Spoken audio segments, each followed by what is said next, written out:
Deuxième partie de l'émission Chemin de traverse avec le docteur De Geger, ici à Paris, dans son institut pour la longévité. Le titre du livre passionnant, Le muscle, le sport et la longévité, paru aux éditions Odile Jacob. Docteur De Geger, bonjour. Bonjour à vous. La semaine dernière, nous avions parlé globalement de physiologie, d'âge et comment justement vous et vos collaborateurs agissiez en amont pour prévenir et pour avoir en fait une meilleure longévité possible. Vous allez me dire si je me trompe. Nous allons parler dans cette deuxième partie plus particulièrement du muscle, du sport donc et de la longévité. Alors il y a quelques rappels au début simplement sur la structure du corps humain et du muscle, et puis sur les phénomènes chimiques, les réactions chimiques qui permettent en gros d'apporter de l'énergie. Finalement, le but du muscle, c'est quoi? C'est lié à l'énergie tout ça, mon docteur De Geger? Alors, le muscle permet de faire bouger des segments de corps, etc. Ça, c'est la vision primaire du muscle. Il nous permet de marcher, de déplacer. Là, je bouge mon bras, c'est grâce à des muscles. Donc, ça me permet de m'exprimer aussi, quelque part, hein, à l'italienne.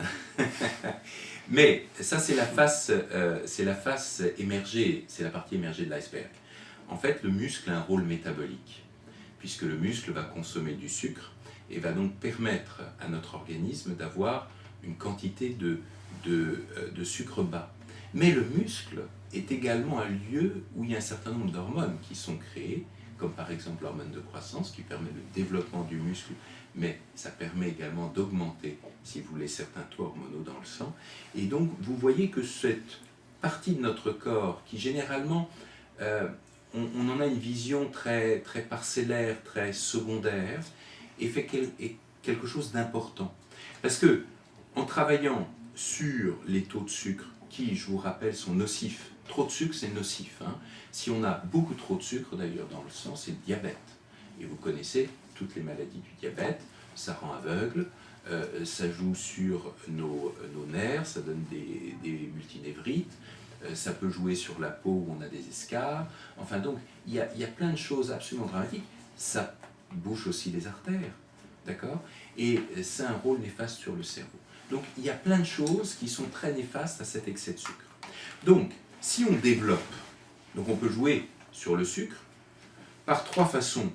Soit on réduit sa façon de manger, on mange différemment. On ne fait pas de régime, je suis contre les régimes. Hein. Les régimes privatifs? Les régimes en général? Je suis contre les régimes en général parce qu'ils sont la plupart du temps de toute manière privatifs et déséquilibrés. Et vous savez très bien ce qui se passe pour un régime. Vous vous privez de beaucoup de calories ou de certains aliments, à ce moment-là vous perdez du poids. Ce poids que vous perdez est toujours au détriment du muscle. D'accord? Donc quand vous perdez par exemple 5 kg, c'est 5 kg de muscle, ou 4 kg de muscle et 1 kg de graisse, mais principalement c'est du muscle. Ensuite, comme c'est un régime privatif d'une manière ou d'une autre, même si on dit tant de méthodes ou voilà des recettes pour ne pas avoir faim ou pas vous priver, c'est pas vrai. Pour l'organisme, c'est privatif. Et à ce moment-là, quand vous arrêtez, eh bien vous allez reprendre vos kilos, c'est automatique, mais vous n'allez pas, quand vous avez perdu 4 kilos par exemple de muscle, vous n'allez pas reprendre 4 kilos de muscle. Vous allez reprendre 4 kilos de graisse. Oui, parce que l'inconvénient, on le lit dans votre livre, finalement quand on vieillit, on apprend avec surprise, enfin on s'en doutait un peu quand même, que quand on vieillit, on garde son poids, mais en réalité ce n'est qu'une apparence. On gagne en graisse, on perd en muscle. C'est terrible ça, c'est une mauvaise nouvelle pour les lecteurs, docteur. Alors, ça nous ramène à la réalité. Aujourd'hui, on ne réagit par rapport au poids, on réagit par rapport à sa santé, par rapport au poids. C'est-à-dire qu'on a comme critère le poids, le simple poids d'un individu. On monte sur sa balance et on voit si on a gagné ou perdu du poids. C'est un critère qui est complètement dépassé, y compris si par exemple on s'intéresse à l'indice de Quetelet ou à l'index de masse corporelle qu'utilisent la plupart des nutritionnistes. Hein, c'est le poids par rapport à la taille, etc.